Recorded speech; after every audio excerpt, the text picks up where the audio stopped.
नमस्कार, मैं हूं प्रकाश सिंह और आप देख रहे हैं समाचार सिटी 24। आज चारों तरफ हाहाकार है किसान के नाम की। किसान वो जिसे देश का अन्नदाता कहा जाता है। अन्नदाता आज परेशान है। क्या वाकई में ही अन्नदाता परेशान है या फिर इसके पीछे कुछ और राजनीतिक षड्यंत्र है? इस सब को जानने के लिए आज हमारे साथ मौजूद हैं केआर डिग्री कॉलेज के प्रोफेसर, जिन्होंने अर्थशास्त्र पर PhD भी की है। शोध किया है कि किसान की उन्नति किस तरह से हो सकती है। इसी बात को लेकर के हमारे साथ मौजूद हैं डॉक्टर तेजपाल सिंह, जिनसे बात करेंगे कि आखिर क्या कुछ विषय है जिसको लेकर के किसान आज परेशान है। डॉक्टर साहब, सबसे पहले स्वागत है आपका। धन्यवाद। डॉक्टर साहब, आज देखा जा रहा है कि किसान सड़कों पे है।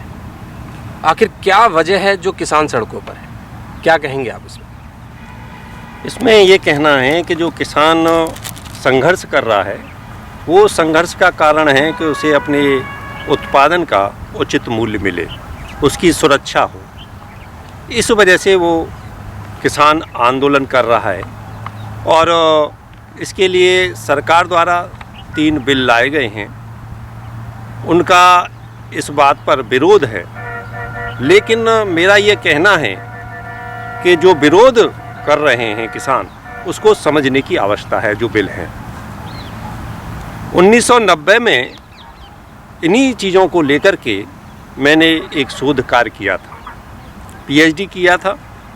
और PhD के पीछे एक उद्देश्य था, क्योंकि मैं भी एक किसान परिवार से ताल्लुक़ रखता हूं और मैंने भी खेती की है। जब हम खेती करते हैं और उत्पादन होता है तो उत्पादन का हमें उचित मूल्य नहीं मिलता। इसको आधार बनाते हुए हमने शोध कार्य किया। 1966 में हरित क्रांति आने के पश्चात जो आधुनिकता की कृषि की बात हम जब करते हैं तो इसकी शुरुआत वहीं से होती है। लेकिन देखने में यह आया कि उत्पादन में तो वृद्धि हुई, लेकिन उसकी कीमत ठीक से नहीं मिल पा रही, तो लिहाजा किसानों को कोई फ़ायदा नहीं हो पा रहा। इसका मुख्य उद्देश्य था कि किसानों को अच्छे से अच्छी कीमत मिले, उनके उत्पादनों की वाजिब कीमत मिले। इसके लिए APMC एक्ट के तहत देश के अंदर मंडी समितियों की स्थापना हुई।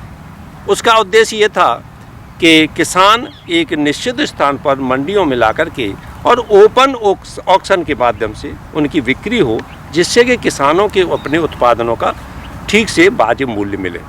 होता ये था कि किसान अपने उत्पाद को ले जाता था और उपभोक्ता भी उनको आवश्यकता अनुसार वस्तुएं खरीदता था। लेकिन उसके बीच में जो कड़ी है, आड़तिया और व्यापारी, ये किसानों का शोषण करते जी जी। इस शोषण से बचने के लिए ही सरकार ने मंडी समितियों की स्थापना की। जी। जो मंडी समितियों की स्थापना की थी, उसका उद्देश्य था उनके उत्पादन का ठीक से कीमत मिले।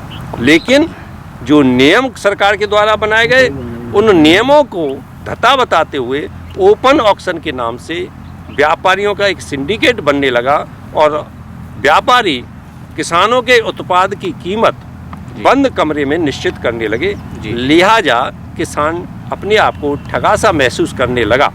इन सारी बातों को आधार मान करके जब मैंने मंडियों में जाकर के अध्ययन किया तो देखा कि किसान का बहुत सारा उत्पादन जिसका कहीं लेखा जोखा भी नहीं होता, और गौशाला के नाम से, धर्मार्थ के नाम से, कर्दे के नाम से, गर्दे के नाम से, प्याऊ के नाम से, गरीब कन्या के विवाह के नाम से बहुत सारा उत्पादन वो जो आड़तियों के जो सिपह सलाहकार थे वो ले जाते। किसान ऋण में जन्म लेता है, ऋण में जीता है, ऋण में मरता है। ये रॉयल कमीशन ऑन एग्रीकल्चर की रिपोर्ट 1928 में आई थी जी।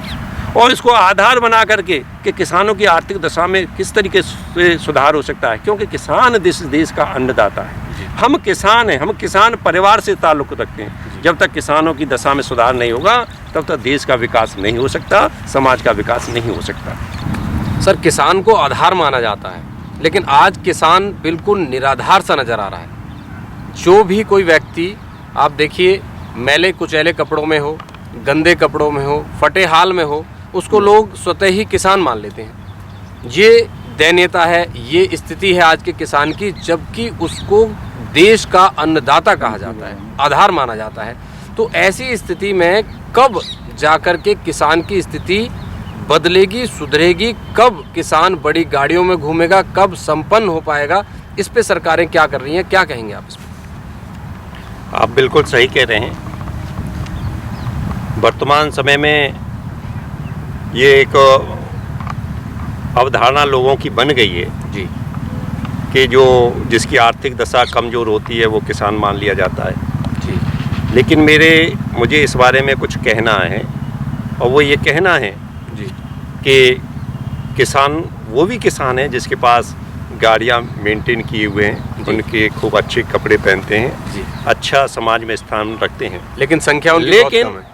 उनकी संख्या बहुत कम जी है। जी जी ऐसी संख्या ज़्यादा है जिनकी दयनीय स्थिति है। जी उसके पीछे एक प्रमुख कारण जनसंख्या वृद्धि है।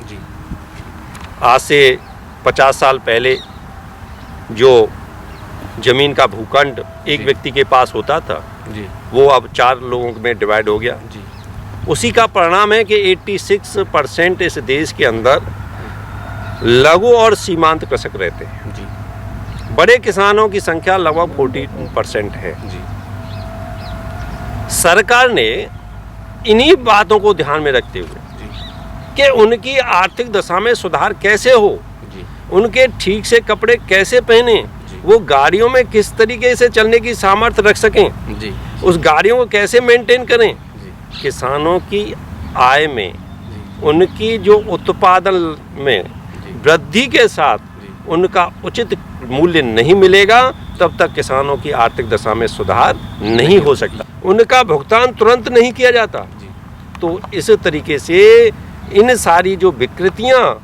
किसान के उत्पादन के साथ की जाती हैं, जी उनके उत्पादनों का उचित मूल्य मिले, उनको विभिन्न प्रकार की अवैधानिक कटौतियां नहीं की जानी चाहिए, जी। उनका भुगतान तुरंत हो, वाजिब कीमत पर मिले। इसी तरीके से प्रयास सरकार के द्वारा किया गया है और ये इन बिलों में ये सारी चीज़ें समाहित हैं। अगर इसमें कहीं किसानों को लगता है कि हमारी असुरक्षा की भावना उनके अंदर कहीं व्याप्त है, तो उस असुरक्षा की भावना को सरकार के साथ बैठ कर के उन भ्रांतियों को दूर कर लेना चाहिए। तो निश्चित रूप से ये बिल जो है वो स्वागत योग्य हैं। क्या मानना है आपका कि जो आंदोलन हो रहा है, ये आंदोलन रुकने का नाम नहीं ले रहा है? सरकार सुन रही है लेकिन फिर भी किसान तैयार नहीं है समझौते के लिए, तो क्या ये आंदोलन जायज़ है, वाजिब है, या ये बढ़ता रहेगा? आखिर कब सरकार इस पे ध्यान देगी, कब समझौता हो पाएगा? क्या है पूरा प्रकरण, क्या मानेंगे आप इसको? देखिए, मेरा ये कहना है कि किसान अन्नदाता है, किसान इस देश की अर्थव्यवस्था की रीढ़ है। जी जब तक किसान की दशा में सुधार नहीं होगा तो हम विकास नहीं कर सकते। जी अभी कोरोना काल निकल के गया है, जी सारे सेक्टर प्रभावित हुए, जी। लेकिन किसान ही एक ऐसा अन्नदाता के रूप में देश के सामने समक्ष आया जी जिसके माध्यम से कोरोना का प्रभाव किसान पर बहुत कम पड़ा। जी सर्वे तो ये कहते हैं कि कोरोना काल में किसान को बेनिफिट हुआ। जी आज इस बात की जो चर्चा हो रही है तो एक निश्चित रूप से एक प्रश्न आता ही है जी कि किसान आंदोलन कर रहे हैं, जी तो हमें इस बात का भी ध्यान रखना पड़ेगा जो किसान आंदोलन कर रहे हैं वो किसान कौन से वाले हैं। जी मुझे नहीं लगता जी कि वो सीमांत किसान हैं या लघु किसान हैं। जी मुझे ऐसा लगता है जी जिनके हित पर कुठाराघात होने की संभावना है, जी। ऐसे बड़े बड़े आड़तिया, जी। बड़े बड़े व्यापारी जी और बहुत बड़े किसान जी जो हो सकते हैं, जी वह लोग मुझे दिखाई देते हैं।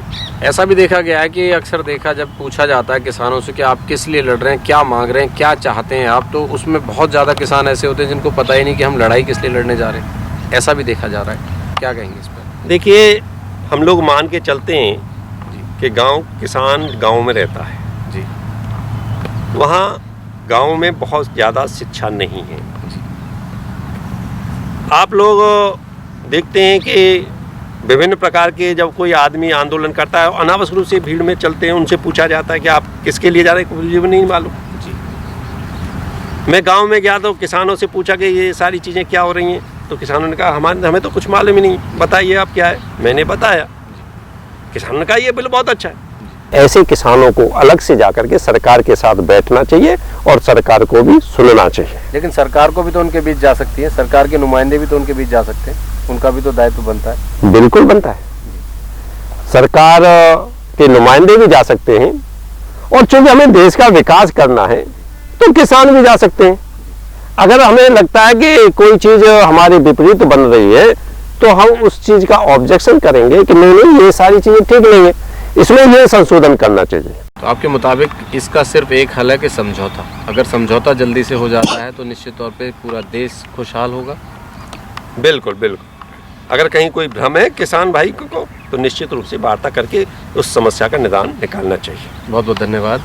इस तरह से Thank आपने you. सुना कि हमारे साथ डॉक्टर तेजपाल सिंह मौजूद रहे, जिन्होंने न सिर्फ पीएचडी की और उसके बाद आज किसानों की आय कैसे दोगुनी चौगुनी हो बढ़े और मंडियों में कैसे किसान को ठगा ना जाए, जो बीच के बिचौलिए हैं वो सब कैसे दूर हों, इन सब बातों को लेकर के डॉक्टर तेजपाल ने हमें बताया कि निश्चित तौर पे एक ही समझौता है, एक ही तरीका है कि किसी भी तरीके से सरकार को और जो सही मायने में सीमांत किसान हैं, छोटे किसान हैं, उन्हें अपनी पीड़ा, अपनी वेदना सरकार के समक्ष डायरेक्ट रखनी चाहिए, बचाए किसी बिचौलिए की।